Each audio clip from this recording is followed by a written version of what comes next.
Ever wonder why we report and what the data gets used for? In this tutorial, I'll provide a quick overview of the process, requirements, and resources for follow-up as needed.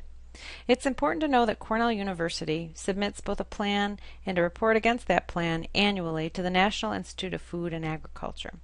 The plan and report are for both extension and research, and they represent how funding from USDA is leveraged to research problems and extend knowledge and experiences to communities across the state. So both the plan and the report ask for programmatic topics and efforts and numbers and a financial amount. So how much do we plan to put towards each of our programmatic areas? And then on the reporting side, how do we do? What numbers did we reach? What kind of outcomes did we have? And how much did we spend? Okay, and they kind of go hand in hand. Really, of course, what NIFA is interested in is the impacts. How well did we do? What kind of behaviors were changed as a result of programs that Cooperative Extension offered? So our plan has 6 broad program areas. There's Ag and Food Systems, Climate Change, Environment, Natural Resources, and Sustainable Energy, Nutrition, Food Safety and Security, 4-H Youth Development and Families, and Community and Economic Vitality. So you may see these program areas represented as 5 plans, with Climate Change and Sustainable Energy represented as 1 program. So sometimes you see it as 6, sometimes you just see it as 5. Don't let that confuse you. I mention it here because that is a frequently asked question. But for the plan of work and for reporting, it's important to note that we have 6. We talk about 6 programmatic areas and outcomes related individually to those 6, at least for now. So just like the state is called to have an annual plan of programs, associations and regional teams are required to have a plan of work as well. So and those plans are around each of your programmatic efforts.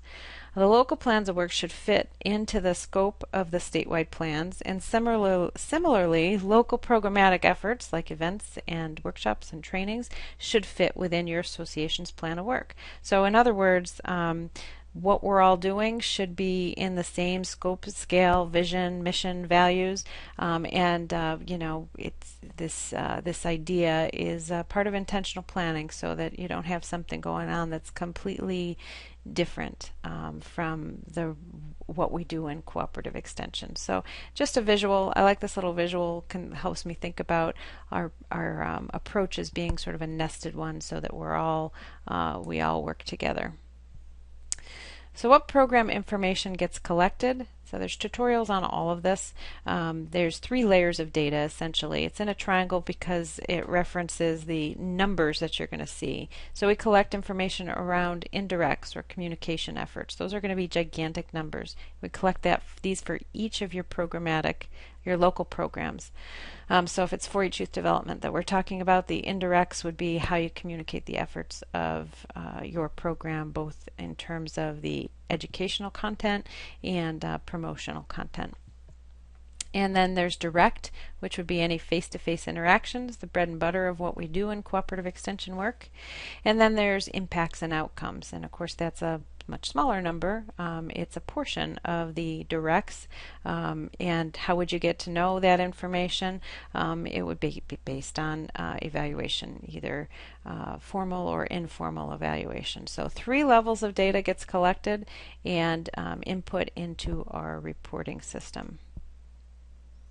Okay, and where do we collect that? That's all found in the business systems of cooperative extension.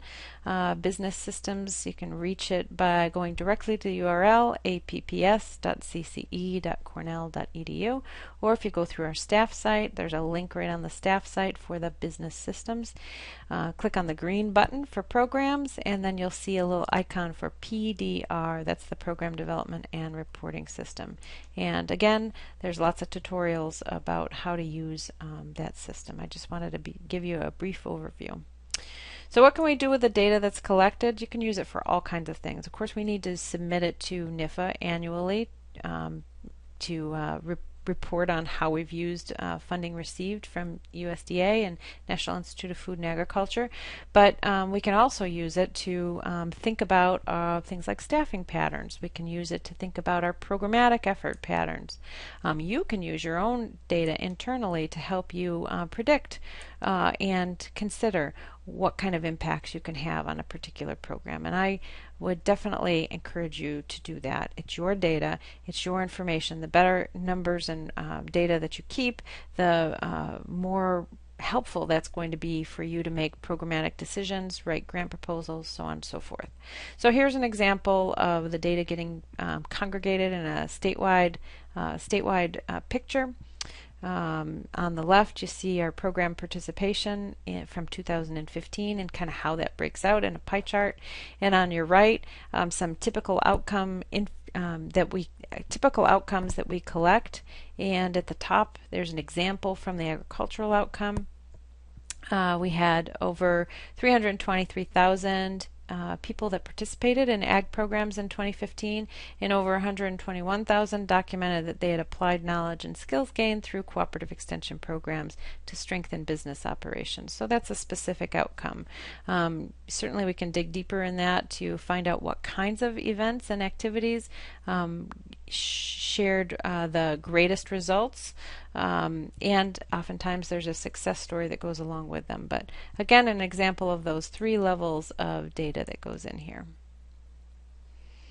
So that's an overview. A few handy links from the staff page. You can get to any of this. Staff page, staff.cce.cornell.edu. It requires a VPN if you're off campus or out of your office. Otherwise, you can get to it directly through the URL without doing anything else fancy. The organizational development page has links to all this information, including the statewide plans of work and the business systems launchpad.